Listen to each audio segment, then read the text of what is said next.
ए कटहल बाबा प्रणाम। ए बाबा रवा हमार माल पर काहे नजर गड़ेले बानी? इहे लेकिया से तो हमरा प्यार हो गिल बा, लेकिन एगो परेशानी बा बाबा। का परेशानी बा बबुआ?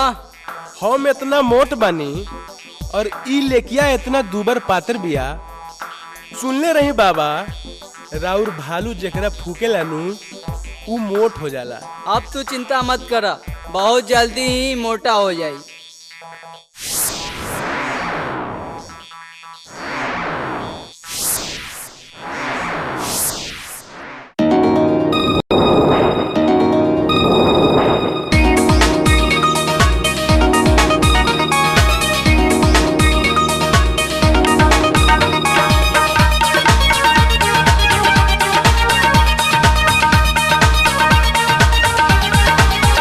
कटहल बाबा इनका के झारी ना, भालू से अपने इनका फुकवाई ना। भालू के फुकला से मोटा जई है हो। बाड़ी दूबर पातर हो, बाड़ी दूबर पातर इनका मोट बनाई। ए बाबा इनका भालू से फुकवाई।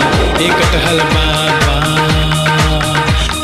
बाबा इनका के झारी ना, भालू से अपने इनका फुकवाई ना। भालू के फुकला से मोटा जई है हो। बाड़ी दूबर पातर हो, बाड़ी दूबर पातर इनका मोट बनाई। ए बाबा इनका भालू से फुकवाई। ए बाबा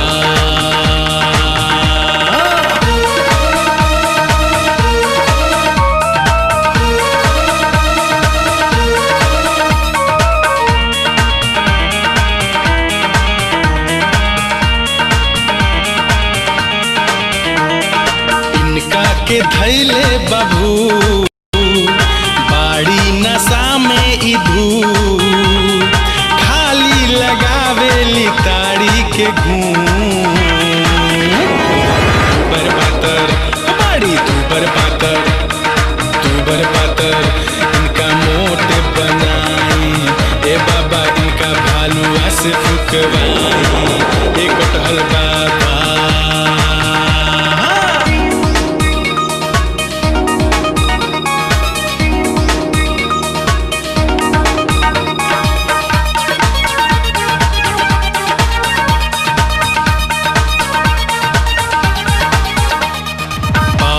देखावेली खू, दिलवा के लेवेली लू।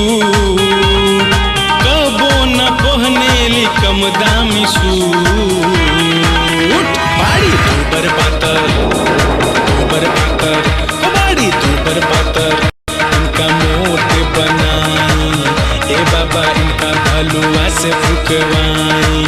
ए कटहल बाबा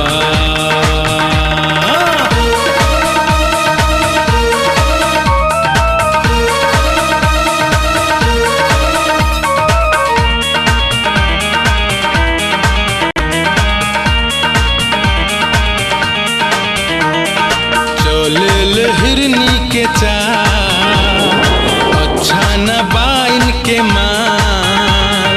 कर दी बाबा कुछ ऐसन कमाल। दूबर पातर बाड़ी दूबर पातर इनका मोट बनाई।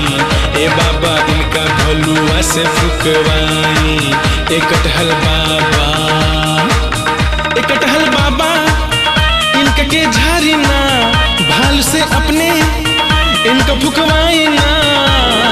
भालू के फुकला से मोटा जई है हो। बाड़ी दूबर पातर इनका मोट बनाई। ए बाबा इनका भालुआ से फुकवाई।